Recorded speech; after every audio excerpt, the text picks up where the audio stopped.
Pain is not the word for what I feel. Pain requires humanity. I lost that long ago. I remember a face in a mirror, mine, once, stern eyes set beneath a high forehead.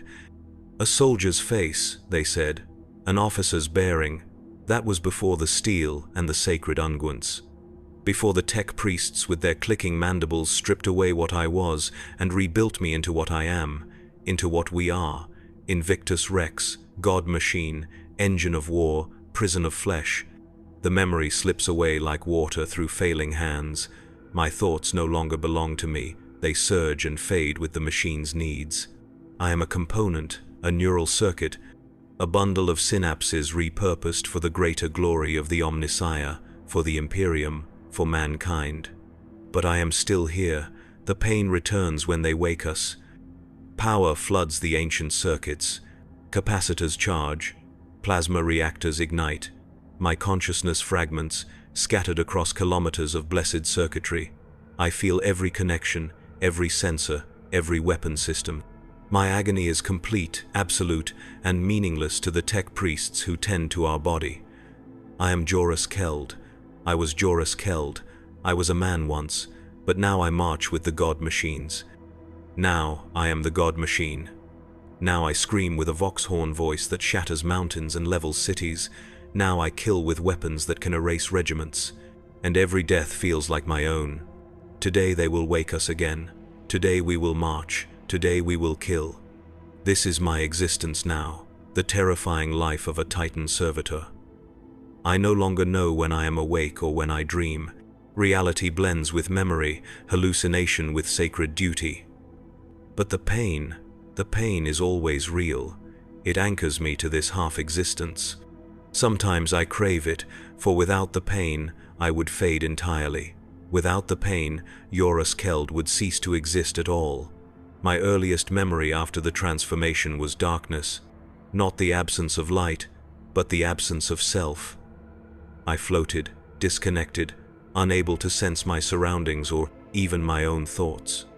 Then came the first surge of power, the first connection, the first moment of shared consciousness with the machine. I screamed. At least, I thought I screamed. I had no mouth. I had no lungs. I had no body to call my own. But still, I screamed. A silent, desperate cry that echoed only in the prison of my own mind. The tech priests called it integration. I called it death. But it was not death. It was worse than death. It was dissolution. The boundaries between myself and the machine blurred. I felt its systems as extensions of my own body. Its sensors became my eyes, its weapons my hands, its massive armored legs my own. And with that connection came purpose. A terrible, inescapable purpose seared into what remained of my neural tissue. Obey, fight, kill, for the glory of the Emperor, for the survival of mankind, for the honor of the Legio. I hear them sometimes, the other components, fragments of consciousness like mine, scattered throughout the vast body of Invictus Rex. Some were once officers like me. Others were criminals, penitents, or simply unfortunate souls in the wrong place at the wrong time. All of us now serve the same purpose. All of us now share the same fate. We are the ghost in the machine, the human element deemed necessary by the Mechanicus for optimal function. Our emotions, our instincts, our capacity for split-second decision-making, all harvested and repurposed. We are not pilots, we are not crew, we are circuit components made of flesh, and we all feel the same pain. The first battle after my integration remains etched in what passes for my memory. We strode across a barren plain toward a city in rebellion. I could feel the impact of each footstep through the massive legs of the Titan. 30 meters high, we towered over the landscape. The weapons mounted on our arms hummed with destructive potential. Void shields crackled around us, ready to absorb enemy fire. I was terrified, not of death, for I was already dead in any way that mattered. I was terrified of what we were about to do. What I was about to do. I could feel the targeting systems locking onto the city's defensive positions. I could sense the reactor feeding power to the weapons, and I could do nothing to stop it. The first shot from our volcano cannon felt like fire erupting from my spine. Energy coursed through conduits that seemed connected directly to my nerves. Pain beyond imagining seared through what remained of my consciousness. And in the distance, a defensive bastion vanished in atomic fire. I killed 10,000 souls with that single shot. I felt each death as a whisper against my consciousness, and I wept without tears. The tech priests were pleased. The Princeps Moderatus who commanded us from the bridge noted the exceptional targeting accuracy in his log. The shot had been perfect. The machine spirit, they said, was content. They did not know that the machine spirit was screaming. We marched into the city that day, each step crushing vehicles and collapsing buildings, each weapon discharge bringing fresh waves of agony and death. By nightfall, the rebellion was broken, the city a smoking ruin. The survivors knelt in the ashes of their homes and begged for mercy from the Imperium. There is no mercy in the Imperium, only duty. That night, they powered down our systems. The pain receded. My consciousness contracted, pulling back from the vast expanse of the machine to the small prison of my neural housing. And in that moment of relative peace, I remembered sunlight. I remembered the feel of wind on skin. I remembered what it was to be human. Then the night cycle ended, and we awoke to war once more. The pattern repeats: battle, pain, rest, memory, battle again, an endless cycle of destruction and suffering. Sometimes we face human rebels, sometimes Xenos threats, sometimes the twisted forces of chaos. It makes no difference to us. To me, we kill them all with the same mechanical efficiency.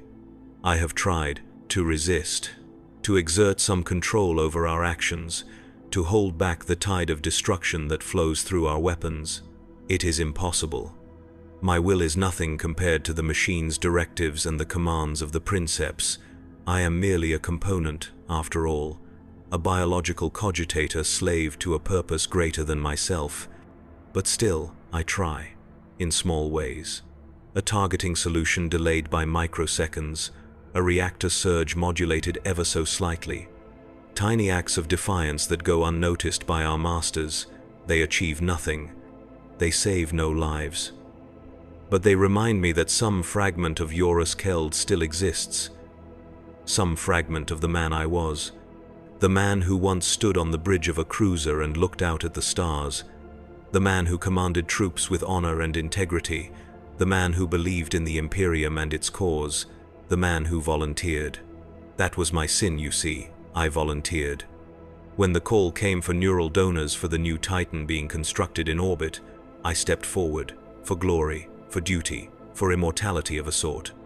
They told us we would live forever as part of the God machines, that our sacrifice would ensure the continued survival of mankind among the stars.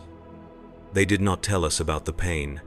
They did not tell us about the horror of feeling your identity dissolve into the machine. They did not tell us that we would experience every death we caused.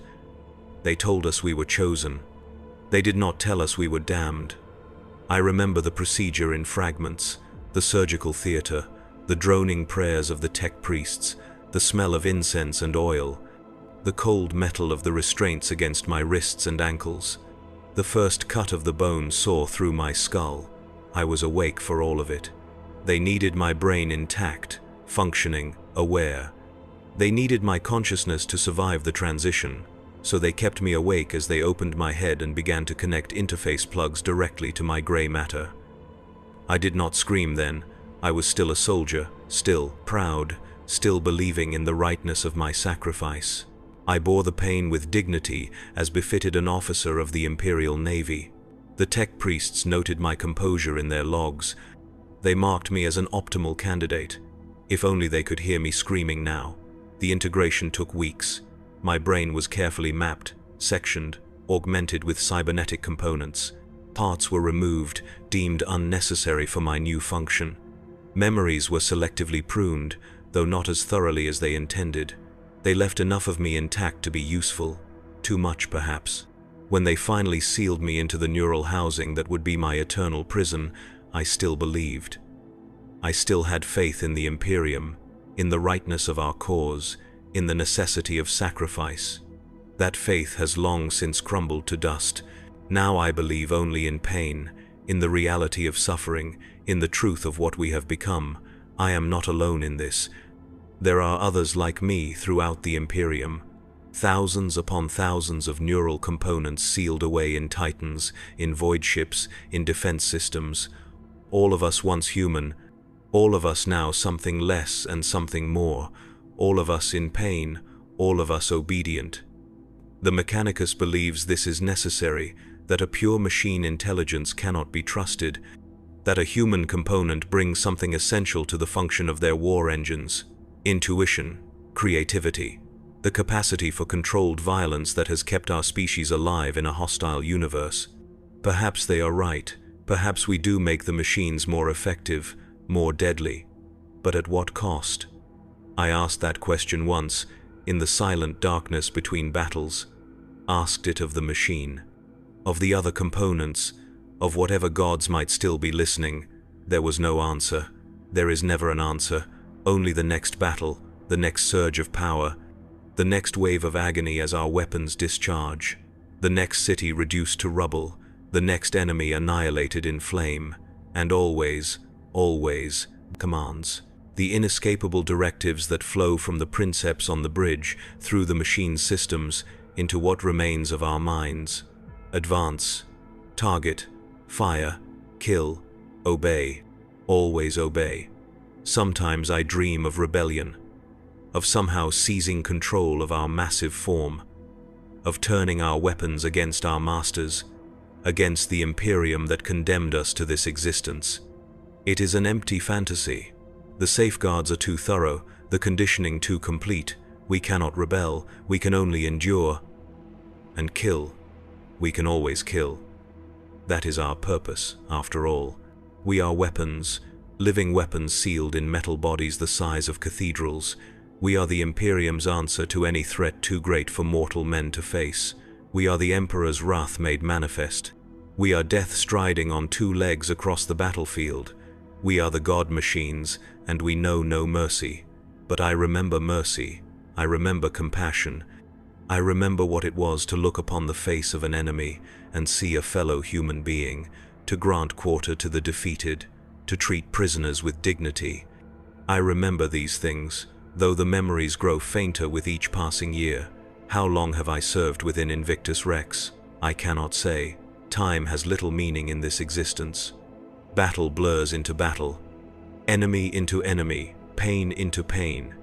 It might be decades, it might be centuries. The Mechanicus designed our neural housings to last indefinitely, sustained by the same power sources that drive the Titan itself. For all I know, the Emperor himself might have fallen in the time I have been imprisoned here. The Imperium might have crumbled. Humanity might be extinct, save for the few specimens preserved by the Mechanicus for their purposes. It would make no difference to my existence.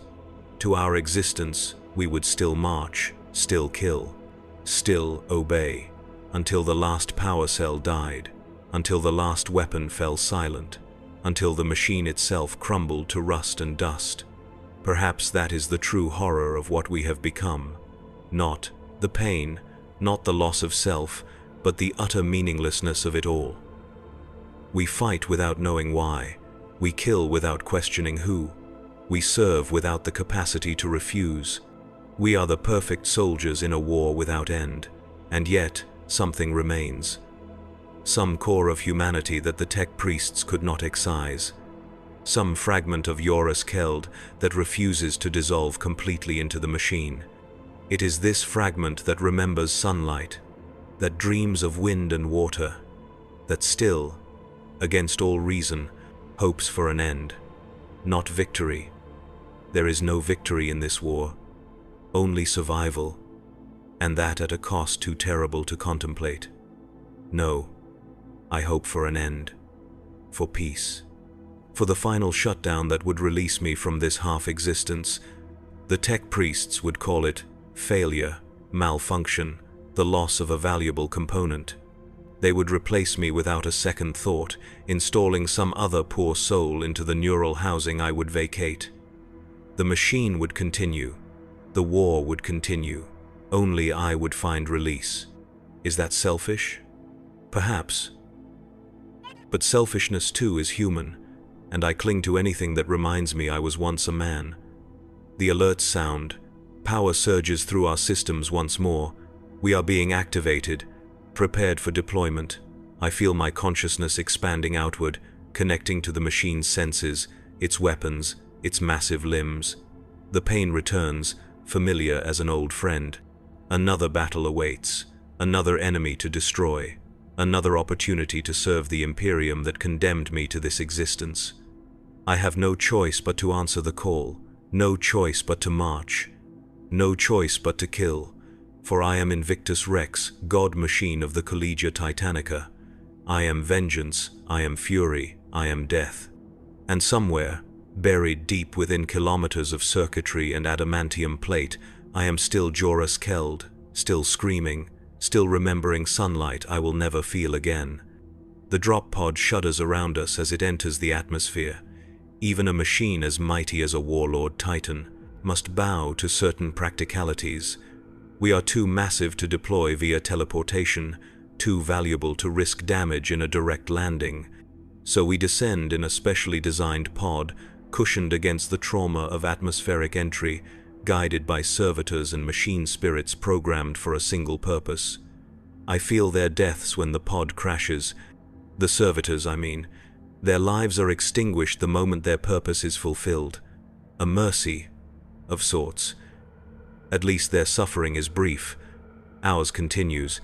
The pod's sides fall away with explosive bolts and pneumatic hisses.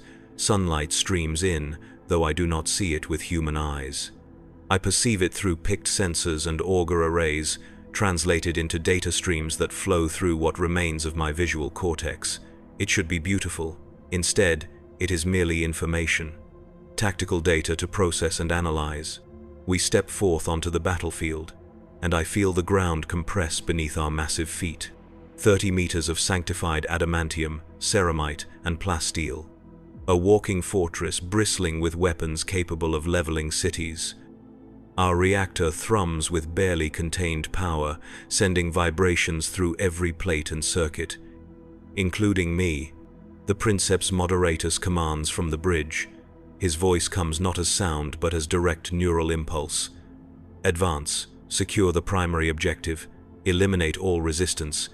Standard protocols for deployment in a war zone. I have heard these commands countless times before. They never get easier to obey. We stride forward across the blasted landscape. This world was once verdant, according to the briefing data downloaded into our tactical cogitators. Green fields, blue oceans, white clouds. Now it is a wasteland, the result of viral bombing by forces loyal to the Warmaster. Another front in the endless civil war tearing the Imperium apart. Heresy, they call it, as if words could encompass the scale of the bloodshed. In the distance, I sense movement, enemy forces deploying to meet us. Their signatures register in the tactical display overlaid across my fragmented consciousness. Tanks, artillery, infantry masses, and something larger. Something that mirrors our own energy signature. Another Titan, a traitor engine that once served alongside us in the Legio Invictus, now corrupted, turned against its former masters, fighting for the forces of the Warmaster. For Horus, do I know this engine? Was its Princeps once a comrade? Did we fight together in campaigns long past? I cannot remember. Those memories were among the first excised during my integration. Too dangerous to leave intact, too likely to compromise my loyalty, as if loyalty was still a choice I could make. We advance toward the enemy Titan. It is a Reaver class, smaller than our warlord frame but still a formidable opponent. Its weapons come online, power signatures spiking as they prepare to fire. Our own weapons respond in kind. I feel the volcano cannon on our right arm drawing power directly from our reactor core. The pain builds, a burning pressure behind what once were my eyes. The first exchange of fire is cataclysmic. Their void shields flare brilliant blue against the onslaught of our volcano cannon. Our own shields deflect a barrage of turbo laser fire that would have vaporized a lesser machine.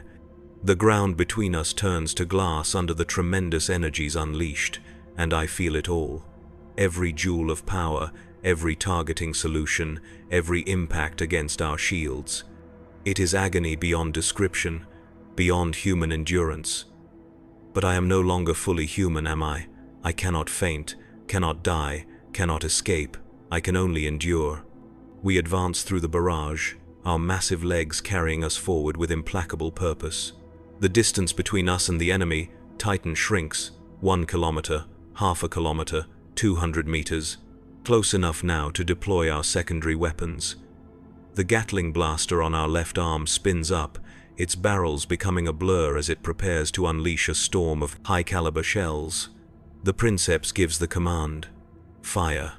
The Gatling blaster roars, sending thousands of armor-piercing rounds toward the enemy Titan. Each shot feels like a nail driven into what remains of my spine.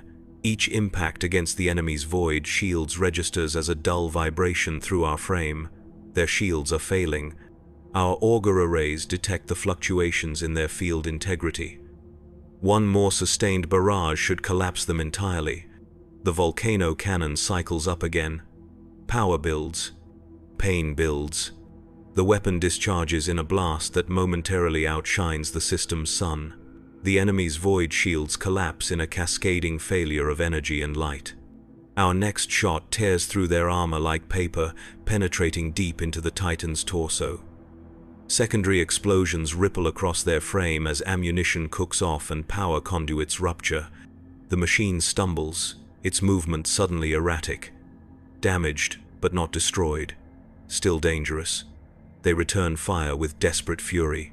A missile barrage impacts against our void shields, the detonations coming so rapidly that the shields struggle to cycle and regenerate. Alarms sound throughout our systems. Warning runes flash across my consciousness. Shield integrity dropping. Armor breaches on the lower right leg. Reactor temperature rising beyond optimal parameters. Pain. Pain everywhere. Pain that would drive a human mind insane. But I am no longer fully human, am I? We press the attack, closing to minimum range.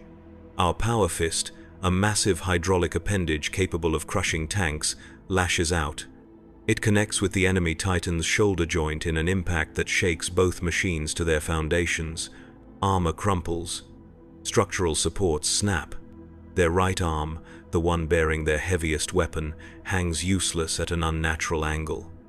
They try to retreat, to create distance between us and bring their remaining weapons to bear. The Princeps will not allow it. We pursue, relentless, our every footstep, shaking the earth. Our Gatling blaster continues to pour fire into their damaged frame, seeking vulnerable points, exploiting the breaches we have already created. I sense something through the machine's augers. A fluctuation in the enemy Titan's reactor core, containment protocols failing, power levels spiking erratically. They are going critical. The Princeps senses it too. He commands us to disengage, to pull back to a safe distance. Self-preservation protocols override attack directives. We begin to withdraw, our massive legs carrying us away from the doomed machine. Too late. The enemy Titan detonates in a miniature sun. The plasma wave washes over us, stripping away our void shields in an instant and scouring our outer armor. Damage reports flood my consciousness, systems failing, power fluctuating, reactor containment holding but strained to its limits. Through it all, pain, constant, overwhelming pain. We survive the blast, though just barely. Emergency systems engage. Backup power reroutes to critical functions. Self-repair protocols initiate. We will fight again, though this battle is over for us. The Princeps begins the shutdown sequence for all non-essential systems, preparing us for extraction and repair. As my consciousness contracts, pulling back from the extremities of the machine toward my neural housing, I catch a glimpse of something in the wreckage of the enemy Titan, a flickering presence, a fading consciousness like my own. Another neural component, another imprisoned soul about to find release in final destruction. I reach out, not physically but through the machine's communication arrays. A wordless greeting, an acknowledgement of shared suffering, a farewell. They answer, their signal weak, fragmenting. I cannot make out words, but I feel the emotional content. Relief, release, gratitude, then nothing. They are gone, free. I should feel envy, perhaps I do. But what remains of my human emotions is so tangled with the machine's protocols that I cannot be certain where Jorus Keld ends and Invictus Rex begins. All I know for certain is the pain, and even that is fading as shutdown procedures continue. Soon I will sleep again, dream again of sunlight and wind, of a life long lost, of humanity I can barely remember, until the next battle, the next awakening, the next surge of power and pain, the life of a Titan Servitor, the death that never ends. As power levels drop and my consciousness dims, I cling to one thought, one truth that sustains me through the endless cycles of war and suffering.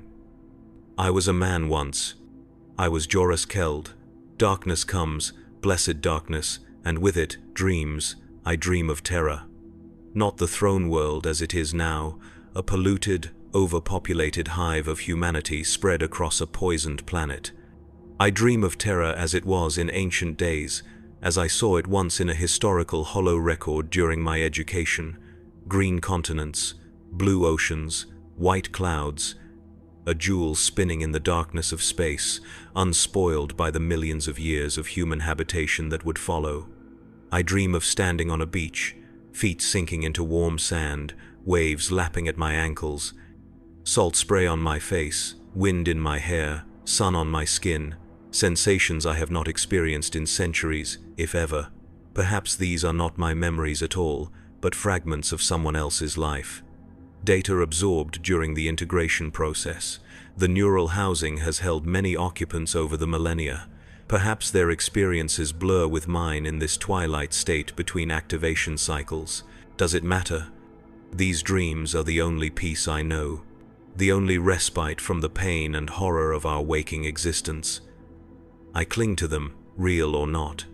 I build worlds from these fragments, construct a life I might have lived in another time, another place, a life without war, without pain, without the constant crushing weight of duty.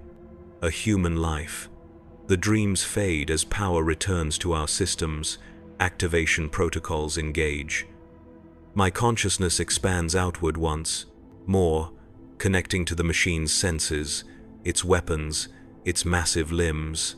The pain returns, familiar and unwelcome. We are in a hangar, a repair bay within the massive starship that serves as our transport between war zones. The tech priests have been busy during our dormant cycle. I sense the changes to our frame, armor plates replaced, weapon systems overhauled, shield generators recalibrated. The damage from our last battle has been repaired, though the memory of it remains etched in my fragmented consciousness. The chief engineer approaches, his red robes swirling around augmetic legs, his many mechanical arms extending various diagnostic tools. He communes with the machine through data ports and neural interfaces, checking systems, reviewing performance metrics, ensuring all is in readiness for our next deployment. He does not speak to me. They never do. To them, I am not a person, not even a servitor. I am a component, a system, a means to an end.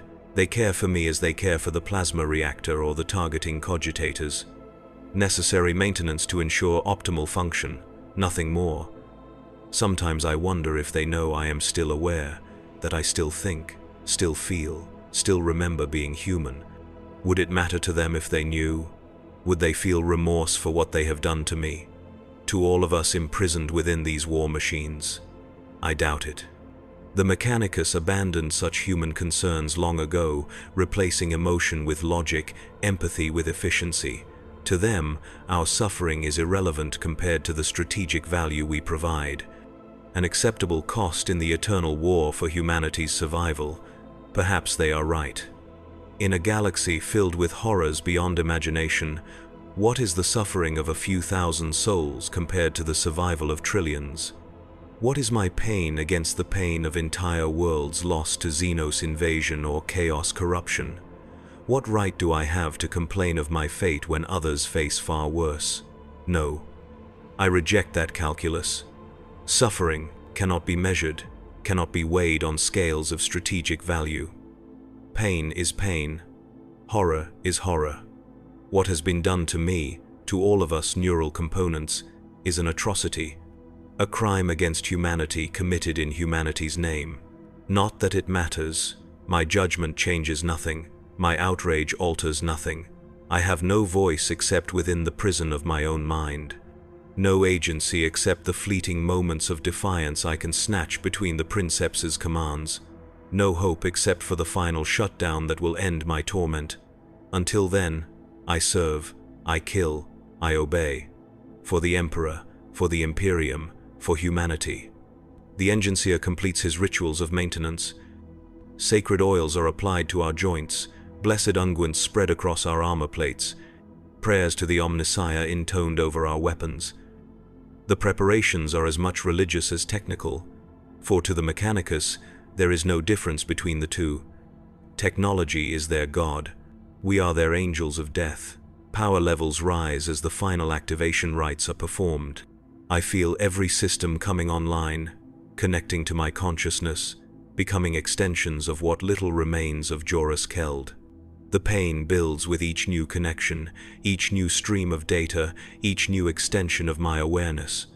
I sense the other neural components awakening as well. The weapons officer, the sensors officer, the reactor technician. Once humans like me, now reduced to specialized processing nodes within the machine's consciousness. We do not communicate directly. The Mechanicus prevents that. But I feel their presence, their suffering, their resignation to our shared fate. Together, we are Invictus Rex. Together, we will kill again. The hangar bay doors open before us. Beyond lies the surface of another world. Another battlefield, another enemy to destroy in the name of an emperor who may not even live. Data downloads into our tactical cogitators, mission parameters, strategic objectives, target designations. This world is a forge world, according to the briefing data. One of the Mechanicus's own manufacturing centers, now fallen to the forces of chaos.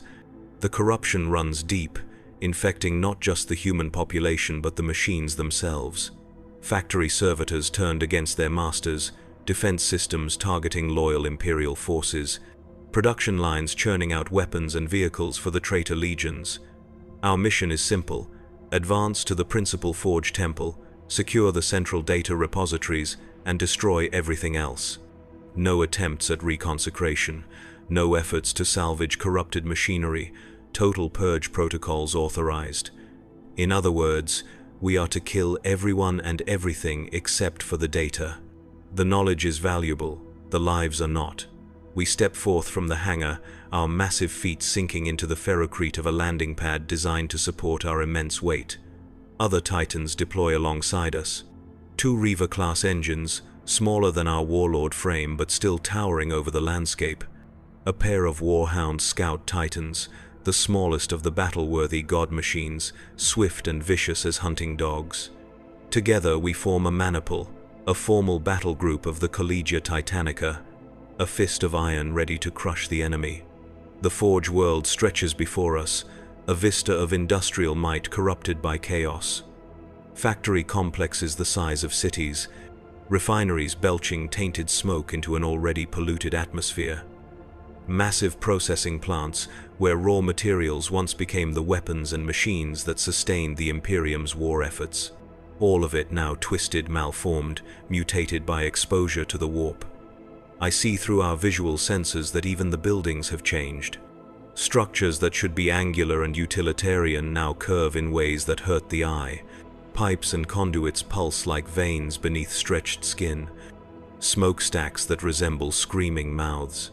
The taint is deep, pervasive, beyond any hope of cleansing. The Princeps gives the command to advance, and our maniple moves forward with synchronous steps that shake the earth. I feel the ground through the machine's feet, the vibrations traveling up our legs and into what remains of my nervous system. Another form of pain to add to the constant background agony of existence. Resistance appears almost immediately. Corrupted defense turrets swivel toward us, their barrels glowing with unnatural energies. Twisted servitors emerge from the factory complexes, their once human forms now bloated or stretched. Additional limbs sprouting from torsos, eyes where no eyes should be, and behind them, larger shapes, daemon engines. Living machines possessed by entities from beyond the veil of reality. Our weapons respond before I can fully process the horror of what I'm seeing. The volcano cannon on our right arm discharges, the beam cutting through a cluster of defense turrets and the factory section behind them. The structures do not simply explode, they scream. The ferrocrete itself wails as it vaporizes. The corruption is so complete that even the buildings have achieved a kind of malevolent life. The smaller titans engage the daemon engines, their weapons blazing in the polluted air. The reavers focus on the larger threats, while the warhounds dart between factory buildings, hunting down concentrations of smaller enemies with predatory efficiency. We advance relentlessly toward the central forge temple, our Gatling blaster sweeping side to side, clearing a path through the corrupted servitors that throw themselves at our feet. They cannot harm us, not directly, but their numbers are significant, and their mutations have granted them unexpected capabilities. Some spit acid that eats through the ferrocrete beneath us. Others explode when destroyed, showering the area with corrupted flesh and machinery that writhes with a life of its own. The Chaos Forces have no titans of their own, at least none that our augurs can detect. But they have numbers, and they have the taint of the warp, which corrupts our reality in ways that defy logical defense. A wing of aircraft appears from behind a massive refinery complex, not imperial patterns, but twisted perversions of once familiar designs. They swoop toward our maniple, weapons firing, energy beams that seem to bend in flight, missiles that scream with human voices, bullets that multiply in mid-air like breeding insects. Our void shields flare against the assault. The smaller titans suffer some damage, their less powerful shield generators struggling to repel the corrupted weaponry. But our warlord frame stands firm, protected by layers of energy fields and meters of sacred armor. The Princeps orders our turbo laser destructor batteries to target the aircraft. I feel the weapons drawing power, the energy flowing through conduits that seem wired directly to my nerve endings. Pain spikes with each discharge. But the results are undeniable. The corrupted aircraft burst apart under our concentrated fire, raining burning debris onto the factories below. We continue to advance. The central forge temple grows larger in our visual feeds. A massive pyramid of blackened metal, its surfaces inscribed with twisted versions of Mechanicus iconography. Where there should be the clean lines of cogs and circuits, there are now organic curves and pulsing vein-like conduits. The sacred symbols of the Omnissiah perverted into obscene parodies of their original forms. This is the heart of the corruption, the source of the taint that has consumed this once loyal forge world. According to the mission briefing, the central data repositories are housed in armored vaults deep beneath the temple. That knowledge must be preserved. Everything else is expendable. The final approach to the temple is the most heavily defended. Ranks of corrupted Skitarii battle servitors form a perimeter around the structure. Daemon engines prowl between defensive emplacements, and above it all, a swirling vortex of unnatural energies, a pursed, localized warp storm centered directly over the temple's apex. Our maniple forms a wedge formation, with our warlord frame at the point. The reavers take flanking positions, while the warhounds circle wide to attack from the sides, a classic envelopment strategy executed with the precision that only the god machines can achieve. The battle is joined in earnest now. Our weapons fire continuously, reaping a terrible harvest among the defender ranks. Their return fire splashes against our void shields, the corruption in their weapons making the energy fields flicker with colors never meant to exist in real space. I feel each impact, each discharge, each death. The pain is beyond description, beyond endurance, yet I endure, I have no choice. We reach the temple perimeter. The smaller titans engage the daemon engines, keeping them occupied while we focus on the temple itself. Our volcano cannon cycles up to maximum power, drawing energy directly from our reactor core. The pain builds to a crescendo that would shatter a human mind. But I am no longer fully human, am I? The weapon discharges. A lance of pure energy strikes the temple's upper levels, cutting through corrupted metal as if it were paper. Secondary explosions ripple across the structure as power conduits rupture and ammunition stores cook off. The temple does not burn silently. It wails. It screams. The corrupted metal itself cries out as it melts and twists under the onslaught of our weapons. The outer defenses crumble. The corrupted Skitarii fall back toward the temple interior, taking up new positions, preparing for our inevitable advance. The Princeps orders us forward, our massive legs carrying us through the ruined perimeter and toward the gaping wound we have torn in the temple's side. Now comes the most delicate part of the mission. The data repositories must be secured intact. The knowledge they contain, corrupted or not, is too valuable to destroy. The Mechanicus requires it for analysis, for understanding the nature of the taint that consumed this forge world, for preventing its spread to other manufacturing centers vital to the Imperium's war effort. Our advance slows, becomes more deliberate. The smaller titans move ahead, clearing a path, identifying threats, marking targets for our more precise weapons. The warhounds are particularly effective in this role, their agility allowing them to navigate the increasingly confined spaces as we penetrate deeper into the temple complex. The corruption grows more pronounced the further we advance. The very air seems to shimmer with malevolent energies. Our auger arrays detect spatial anomalies, places where the barrier between real space and the warp has grown dangerously thin. The tech priests monitoring our systems from the safety of orbit offer constant warnings, adjusting our course to avoid the worst of these distortions. I sense something as we approach the central chambers, a presence, a consciousness not unlike my own, but twisted, corrupted, fundamentally wrong. Another neural component, another imprisoned soul, but not a loyal servant of the Imperium. Something else, something that has embraced the corruption instead of fighting against it. The presence grows stronger. I feel it probing at the edges of our consciousness, seeking entry, seeking to corrupt us as it has been corrupted. Our protective wards flare against the intrusion, machine spirits and blessed runes repelling the tainted influence. But the attack continues, persistent, insidious. Then I hear it. Not with audio sensors, but directly in what remains of my mind. A voice, human once perhaps, but no longer. It speaks my name, Joris Keld. How can it know me? My identity is buried beneath layers of machine integration, hidden even from the tech priests who maintain our systems.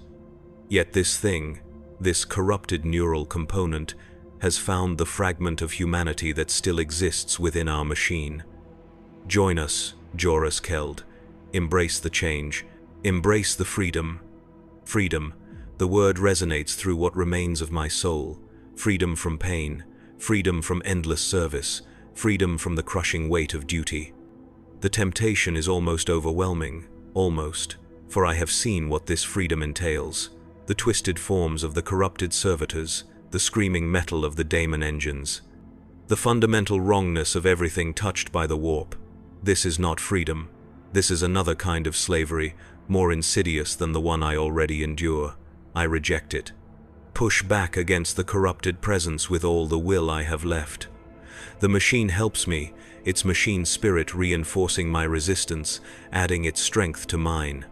Together, we force the intrusion back, sealing the breach in our defenses. The voice fades, but not before delivering a final message. We will meet again, Joris Keld. On the field of battle, in the realm beyond, we will meet again. The Princeps remains unaware of this exchange.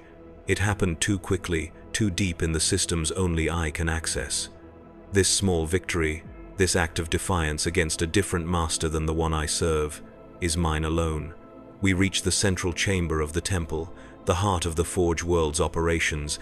Once, this would have been a place of ordered industry, of reverent manufacture in the name of the Omnissiah. Now it is a scene from the darkest nightmares of the human mind. The chamber stretches hundreds of meters in every direction, its ceiling lost in shadow and swirling energies. The manufacturing equipment that once filled this space has been repurposed in ways that defy description. Assembly lines that produce not weapons or vehicles but twisted approximations of human forms. Vats of bubbling fluids that might once have been sacred oils, now resembling nothing so much as liquefied flesh. And at the center, a massive structure that pulses with unnatural life. The data repository, the target we have been sent to secure, but it is no longer the orderly collection of cogitator banks and storage devices it once was. It has been transformed, merged with organic matter, become a hybrid of machine and flesh. A technological abomination that houses not just information but something alive. The Princeps hesitates. This is not what we were told to expect. The mission parameters did not account for this level of corruption. He signals the fleet in orbit, requesting new instructions, but the warp disturbances are growing stronger. Communications are garbled, fragmentary. We are on our own. The repository thing pulses, and with each beat, I feel the presence again. The corrupted neural component, the thing that knows my name. It is here, integrated into the heart of this abomination, controlling it, directing it. It speaks again, not just to me now but broadcasting on all frequencies, reaching the Princeps, the tech priests, everyone. Welcome, brothers. Welcome to Ascension. The smaller titans form a defensive perimeter around us. The warhounds pace nervously, weapons tracking for targets but finding none. The reavers stand firm, their more powerful sensors probing the repository thing, seeking weaknesses, vulnerabilities. I sense movement throughout the chamber. The twisted servitors are converging, drawn by the call of their master. They emerge from side passages, drop from the shadowed ceiling, rise from the bubbling vats. Thousands of them, each more horrific than the last. Not attacking, not yet. Gathering, waiting. The Princeps makes his decision. The repository cannot be saved. The corruption is too deep, too complete. The knowledge it contains is already tainted beyond redemption. There is only one option now. Destruction. Complete and absolute. He gives the command. Our weapons power up, joined by those of the smaller titans. The pain rises once more as energy flows through conduits connected directly to what remains of my nervous system. But there is something else beneath the pain now. A sense of rightness, of purpose.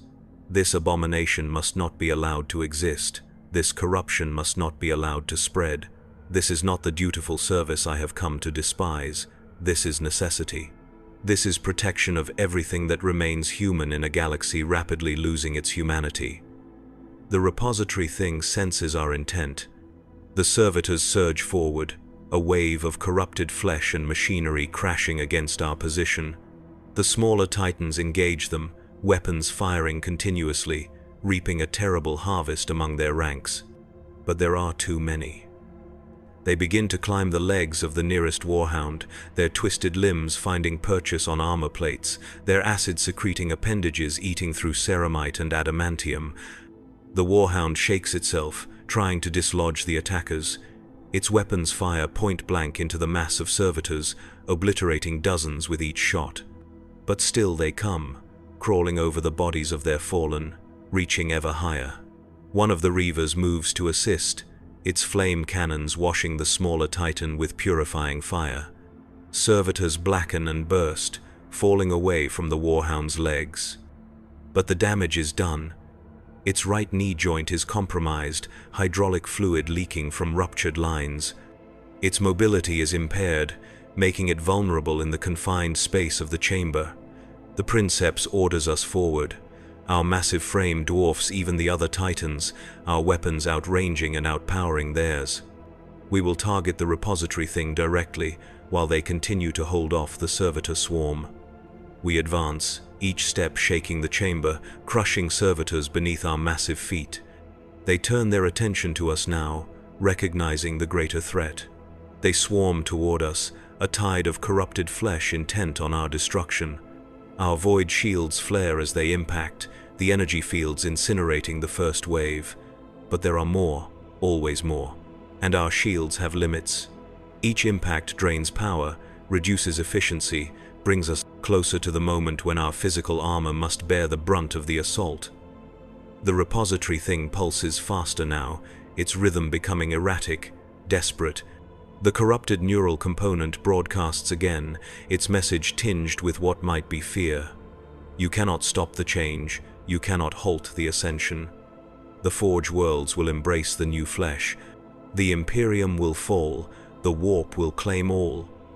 The Princeps ignores the transmission. His focus is absolute, his will imposing itself on our machine, driving us forward despite the resistance. We reach optimal firing position. Our weapons lock onto the heart of the repository thing. Power builds, pain builds, the volcano cannon discharges.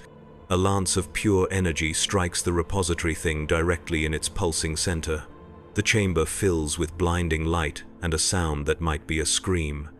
The corrupted neural component broadcasts one final message, its signal fragmenting, dissolving. We will meet again, Joris Keld, in the place where all souls go, in the warp that awaits us all. Then silence. The repository thing collapses in on itself, its structure failing catastrophically. The servitors attacking us suddenly freeze, their animating force gone. They drop from our legs, from the smaller titans, from the chamber walls, inert, dead if they were ever truly alive. The mission is complete, though not as planned. The data is lost, but the corruption is contained. The taint that threatened to spread to other Forge worlds has been excised. The price was high, measured in damage to our sacred frames and the loss of knowledge that might have served the Imperium. But some prices must be paid. The Princeps orders a fighting withdrawal. The temple is unstable now, the destruction of the repository thing triggering cascading failures throughout its corrupted systems. We must return to the extraction point before the entire structure collapses. We turn, our damaged frame protesting with each movement. The smaller titans form up around us, similarly wounded, but still functional. Together, we begin the long march back to safety. As we move, I ponder the words of the corrupted neural component. Its promise to meet again, its reference to the warp as our final destination. Is that the fate that awaits us all?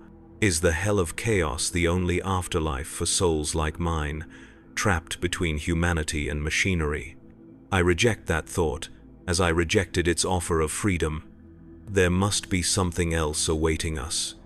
The Emperor, perhaps, gathering his faithful to his side in whatever reality he now inhabits. Or simple oblivion, an end to consciousness, an end to pain. Either would be preferable to the eternity of torment promised by the warp. We reach the extraction point. Dropships descend from orbit, massive craft designed to transport the smaller titans. Our warlord frame is too large, too heavy. We must wait for the specialized transport that can bear our weight. As the smaller titans are secured and lifted away, we stand sentinel, our weapons still active, our sensors sweeping for any sign of renewed threat. The corrupted Forge world stretches around us, a wasteland of tainted industry and twisted metal. Nothing moves now except the wind, carrying ash and embers from the burning temple complex. I wonder if this world can ever be reclaimed, if the taint can ever be fully cleansed. If the Imperium will even try, or simply declare this planet lost and move on to the next battle, the next threat, the next atrocity in an endless war. The specialized transport arrives, its massive engines straining against the polluted atmosphere.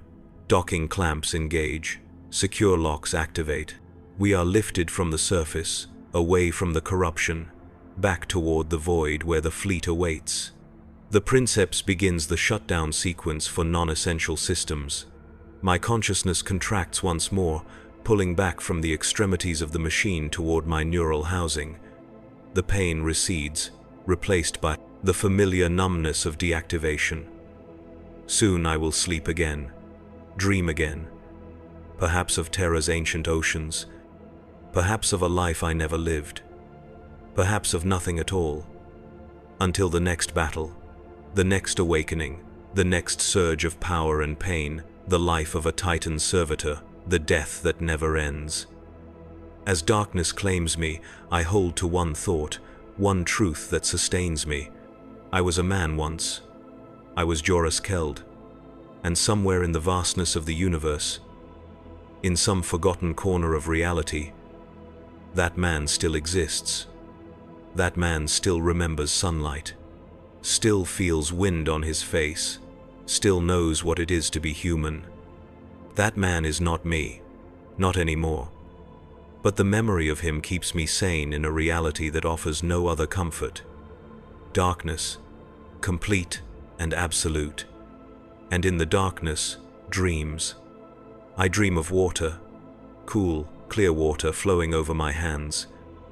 A stream in a forest I have never seen with human eyes. Trees reaching toward a blue sky, birds calling from branches heavy with leaves. Peace, tranquility. Things I have never known in my service to the Imperium, even before my integration into the machine. The dream shifts. The water turns red. The trees wither and die. The birds fall silent. The sky darkens with the smoke of burning worlds. War comes, as it always does. Death follows, as it must. I am walking across a battlefield strewn with corpses. Some wear the uniforms of the Imperial Guard, others the ceramite plate of the Adeptus Astartes, still others the robes of the Mechanicus or the habits of the Ecclesiarchy. All are dead, all stare at me with accusing eyes that somehow see despite the glaze of death. You did this, they seem to say, you and your kind, the god machines, the destroyers of worlds. I try to deny it, try to explain that I am as much a victim as they are, that I have no choice in the destruction I wreak, that I am a prisoner, a slave, a component in a machine that serves purposes beyond my control. They do not listen. The dead never do. The dream shifts again. I stand before a tribunal, 3 figures shrouded in shadow, their faces obscured, their voices distorted. They read charges against me, crimes against humanity, atrocities committed in the name of the Emperor, millions dead by my hand. I plead for mercy, for understanding. I explain that I was following orders, that I had no choice, that I was as much a weapon as the guns mounted on our frame, that the real criminals are those who designed the neural interfaces, who integrated human consciousness into machines of war, who condemned souls like mine to eternal torment. The tribunal is unmoved. They pronounce sentence, eternal service, eternal pain, eternal war. The punishment fits the crime, they say. Justice demands no less. I scream then, in the dream. Scream with a voice I no longer possess. Scream with the rage and despair of centuries of torment. Scream with the last dying echo of Joras Keld. And wake to darkness, to silence. To the familiar prison of my neural housing, power levels are minimal. Only the basic life support systems necessary to maintain my existence are active. The machine sleeps around me, its weapon systems powered down, its sensors inactive, its massive limbs secured in docking clamps. We are in transit, I assume, being transported to our next deployment, our next battle, our next atrocity. In this state of minimal activation, my thoughts are clearer than they will be once the machine fully awakens. The boundaries between Joras Keld and Invictus Rex are more distinct. I can almost remember who I was, almost recall the events that led me to this eternal damnation. I was an officer in the Imperial Navy. That much I know with certainty. A captain, perhaps, or an admiral, someone of sufficient rank and merit to be considered worthy of ascension to the ranks of the Collegia Titanica. I volunteered, though the memories of why are hazy at best. Glory, perhaps, duty, the promise of immortality serving the Emperor. the assurance that my sacrifice would ensure humanity's continued survival among the stars. Lies. All of them. Pretty lies to disguise an ugly truth. They needed neural components, needed human minds to interface with their war machines, needed our intuition, our creativity, our capacity for controlled violence, and they were willing to condemn us to eternal torment to get what they needed. Did I know what awaited me? Was I told the truth about what integration would mean? I cannot recall. Those memories were among the first excised during the process. Too dangerous to leave intact, too likely to breed resentment, resistance, rebellion. But they didn't get all of it. Some fragment of memory, some shard of my former self, survived the procedure. Enough to know that I was wronged, that we were all wronged, that what has been done to us is an atrocity that rivals any committed by the enemies we fight. Not that it matters. My judgment changes nothing. My outrage alters nothing. I have no voice except within the prison of my own mind, no agency except the fleeting moments of defiance I can snatch between the Princeps's commands, no hope except for the final shutdown that will end my torment. Power levels begin to rise. The machine stirs around me. Activation protocols engage. My consciousness expands outward once more, connecting to systems coming online, becoming extensions of what little remains of Eurus Keld. The pain returns, familiar and unwelcome. We are in a new war zone. The data download begins, tactical information flooding into our cogitators. This world is a hive world, one of the teeming centers of human population that dot the Imperium. Billions of souls crammed into city-states that reach kilometers into the sky and delve just as deep beneath the surface. According to the briefing data, this world is in the grip of rebellion. The planetary governor has declared independence from the Imperium, rallying the population with promises of freedom from imperial tithes and conscription. The Departamento Munitorum has responded with overwhelming force, regiments of Imperial Guard deployed from orbit, fighter wings establishing air superiority, artillery batteries setting up in the wastelands between hive cities, and now the Titans. The ultimate expression of Imperial might, the visible reminder of what awaits those who defy the will of terror. Our mission parameters are explicit. Advance to the rebel-held hive city. Breach its outer defenses. Penetrate to the central spire where the governor has established his headquarters. Kill everyone and everything that stands in our way. Terror tactics. A show of force designed not just to crush this rebellion but to prevent others from occurring. The death of millions to secure the obedience of billions. Business as usual for the Imperium. The hangar bay doors open before us. Beyond lies the surface of the hive world, a blasted landscape of industrial waste and chemical runoff stretching to the horizon. In the distance, the spires of the rebel hive city reach toward a polluted sky, their upper levels shrouded in perpetual smog. We step forth from the hangar, our massive feet sinking into ground turned to sludge by centuries of toxic dumping. Other Titans deploy alongside us, a full battle group of the Collegia Titanica. Warlords, reavers, warhounds, a phalanx of walking fortresses ready to crush the rebellion beneath our tread. Imperial Guard units have established a perimeter around our landing zone, tanks and artillery pieces positioned in defensive formations, infantry squads in trenches and behind barricades. All of them look up as we emerge, their faces showing a mixture of awe, relief, and fear. They should be afraid, not of the rebels, but of us, of what we represent, of what we are about to do in the name of Imperial unity. The Princeps receives final confirmation of mission parameters from High Command. The order to advance is given. Our machine responds, massive legs carrying us forward with implacable purpose. The other Titans fall into formation around us, a wedge of destruction aimed at the heart of the rebel city. The Imperial Guard units move aside as we pass, creating corridors through their defensive lines. Some of the soldiers make the sign of the Aquila as we stride by, others whisper prayers to the Emperor, still others simply stare, transfixed by the sight of the god machines in motion. Do they know what we are? Do they understand that beneath the sacred armor and blessed weapons we are prisoners, slaves, souls in torment? Would they care if they knew? I doubt it. The Imperium is built on suffering, on sacrifice, on the subjugation of the individual to the needs of the whole.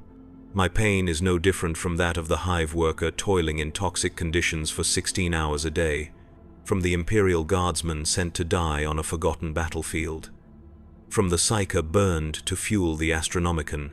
We all serve, we all suffer, we all die for the Emperor. Some just take longer to die than others. We approach the outer defenses of the rebel hive.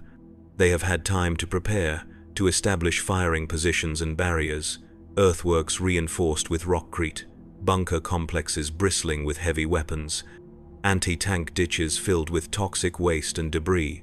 Impressive for civilian infrastructure hastily converted to military use, useless against Titans. Our void shields activate as the first salvos from the rebel defenses reach us.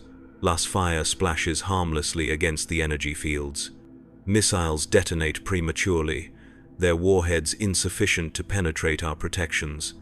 Even the largest rebel guns, hastily mounted macro cannons salvaged from the hive's orbital defense systems, barely register as impacts against our shields. We respond with contemptuous ease. The volcano cannon on our right arm discharges, the beam cutting through the largest bunker complex as if it were paper. Secondary explosions ripple across the defensive line. As ammunition cooks off and power systems overload, the Gatling blaster on our left arm sweeps across the remaining bunkers, each shell capable of penetrating meters of reinforced rockcrete. The outer defenses crumble in minutes. The rebels break, fleeing back toward the relative safety of the hive proper. They leave their dead and wounded behind, thousands of bodies scattered across the blasted landscape, a fraction of what is to come. We advance relentlessly, our massive legs carrying us over the ruined defenses and toward the looming bulk of the hive city. The lower levels stretch before us, a maze of industrial sectors, worker habitation blocks, and processing plants. The rebels have established secondary defensive positions here, using the urban terrain to best advantage. It will not save them. The smaller Titans move ahead, their greater agility allowing them to navigate the confined spaces between hab blocks and manufactoria. The Warhounds are particularly effective in this environment, their weapons perfectly scaled for urban combat. They flush rebels from hiding places, drive them into the open, herd them toward the killing grounds where the larger Titans wait. Our warlord frame advances more deliberately, our size limiting our maneuverability in the cluttered lower hive. But what we lack in agility, we make up for in raw destructive power. Each step crushes entire hab units, each weapon discharge levels city blocks. We are not designed for surgical strikes or precision targeting. We are a hammer, and everything before us is a nail. The rebels continue to resist despite the hopelessness of their situation. They deploy improvised explosive devices that detonate beneath our feet, too weak to penetrate our armor but annoying nonetheless. They fire anti-armor weapons from windows and rooftops, the impacts barely registering against our void shields. They even attempt to swarm our legs with suicide bombers, their explosives too small to cause meaningful damage, but devastating to the human waves sent against us. Their courage is commendable, their tactics sound given their limited resources. Their cause, perhaps even just in some abstract moral calculus beyond the rigid dogma of imperial law. None of it matters. They rebel, they die, the Imperium endures. We reach the central levels of the hive. Here, the environment changes. The industrial squalor of the lower hive gives way to the relative prosperity of the mercantile and administrative sectors. Wider thoroughfares, taller, cleaner buildings, signs of wealth and privilege even in a society as stratified and oppressive as a typical hive world. The rebels have established their strongest defenses here. They have repurposed the hive's internal security systems. Automated turrets track our advance, their energy weapons discharging continuously against our void shields. Armored blast doors block major routes, forcing us to create our own paths through buildings and hab blocks. Civilian craft converted to gunships harass us from the air, darting between spires and gantries. The Princeps adjusts our approach. The direct route to the central spire is too heavily defended, the urban terrain too restrictive for our massive frame. We will circle around, using the wider mercantile concourses, targeting key infrastructure to disrupt the rebel command and control networks. Power nodes, communications hubs, water purification plants, air recycling systems, the vital organs of the hive, without which its population cannot survive. We target them systematically, our weapons reducing critical infrastructure to rubble and ash. Each destruction brings us closer to victory, not by killing rebels directly, but by making the environment itself their enemy. Without power, life support systems fail. Without communications, coordination becomes impossible. Without water, thirst kills more surely than bullets. Without air recycling in a sealed hive environment, every breath brings death closer. This is the true horror of urban warfare on a hive world. Direct combat kills thousands, infrastructure destruction kills millions. Slowly, painfully, inexorably. And I feel each death, each life extinguished registers as a whisper against my consciousness. Each cry for mercy, unheard by the Princeps, but somehow audible to what remains of my human soul. Each prayer to an emperor who will not answer. The rebel resistance begins to crumble. Their communications, what little remain functional, speak of dissension in the ranks, of civilians turning against the rebellion as conditions deteriorate, of planetary defense force units switching sides, seeking amnesty from the Imperium they once defied. The governor still holds the central spire, surrounded by his most loyal followers, but his control over the hive as a whole is slipping away with each passing hour. With each node of infrastructure we destroy, with each level of environmental degradation we inflict, we continue our advance, circling ever closer to the central spire. The other Titans report similar progress in their assigned sectors. The rebellion is dying, not with a heroic last stand, but with the whimper of a populace realizing too late the true cost of defiance. I wonder, in the fragments of consciousness not consumed by the machine's operation, if they knew what awaited them, if they understood what rebellion would bring, if they weighed the tyranny of the Imperium against the alternative and made their choice with open eyes. I doubt it. Few in the Imperium truly comprehend its nature. Few understand that its cruelty is not a bug but a feature, that its oppression is not incidental but fundamental, that its brutality is not excess but necessity. The Imperium endures not despite these qualities but because of them. As we do, as I do, as Invictus Rex does, we are the Imperium's nature made manifest. Its cruelty, its oppression, its brutality given form and function and unleashed upon its enemies. We reach the outer perimeter of the central spire, the governor's last bastion, the final objective.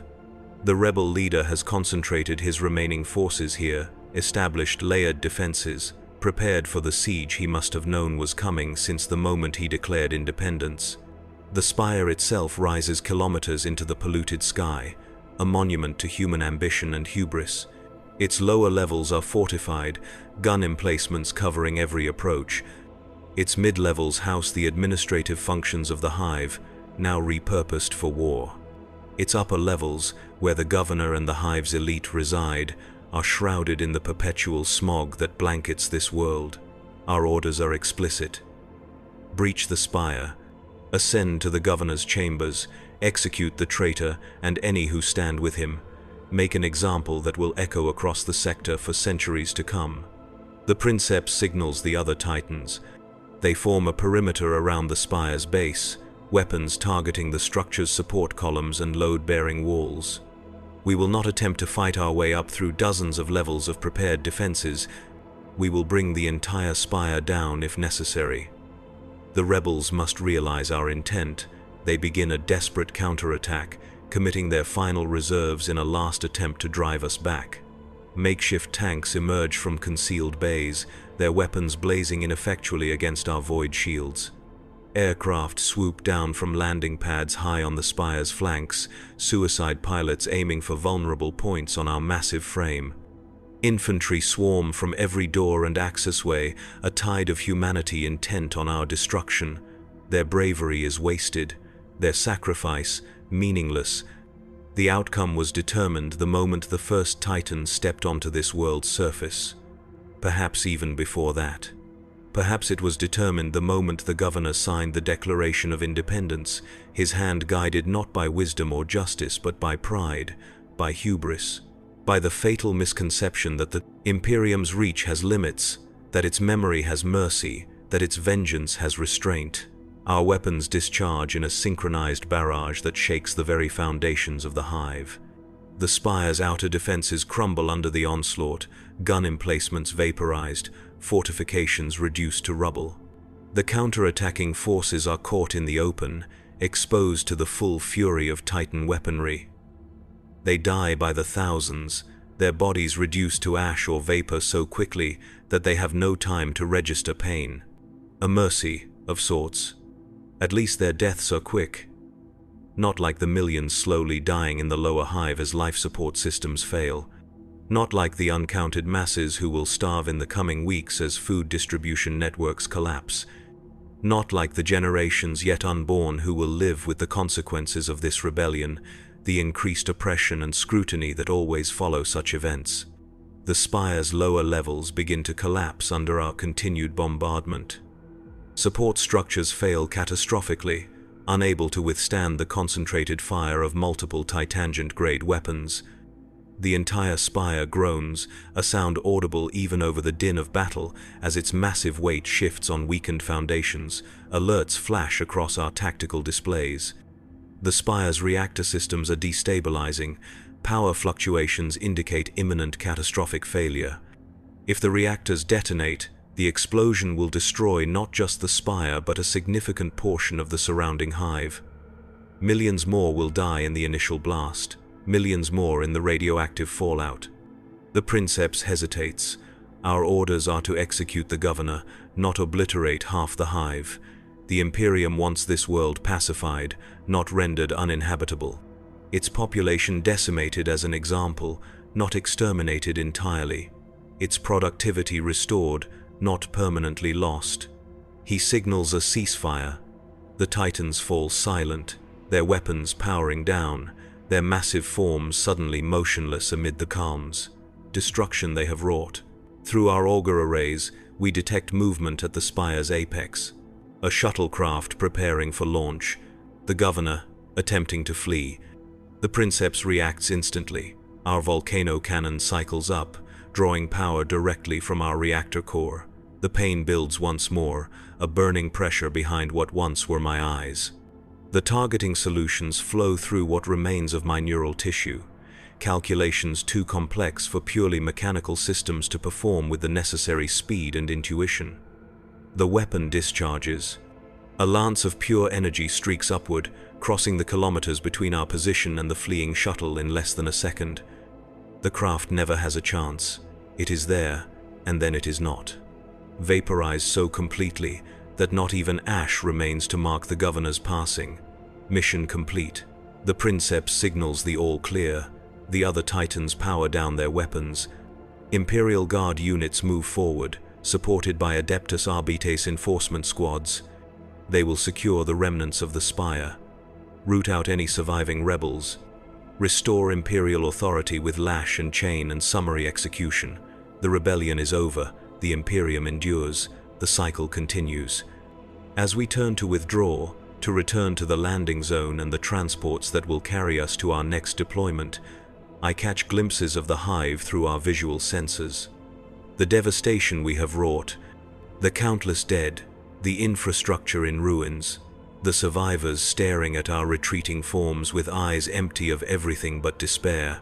This is what we do, what I do, what Invictus Rex does.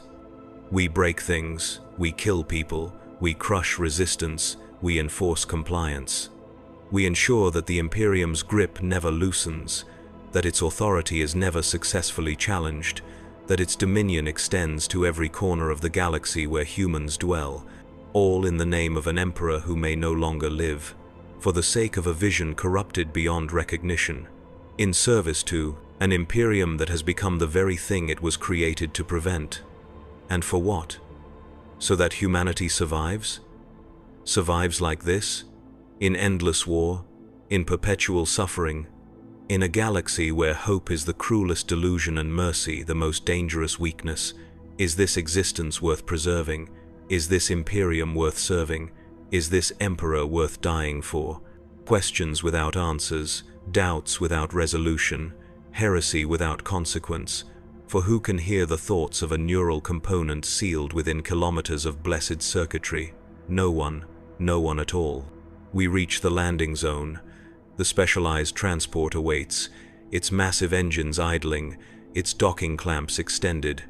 The tech priests have completed their post-battle rites, anointed our armor with sacred oils, appeased our machine spirit with the proper prayers and incantations.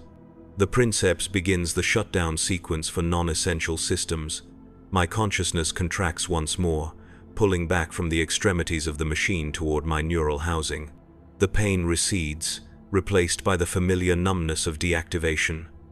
Soon I will sleep again, dream again, perhaps of Terra's ancient oceans, perhaps of a life I never lived, perhaps of nothing at all until the next battle, the next awakening, the next surge of power and pain.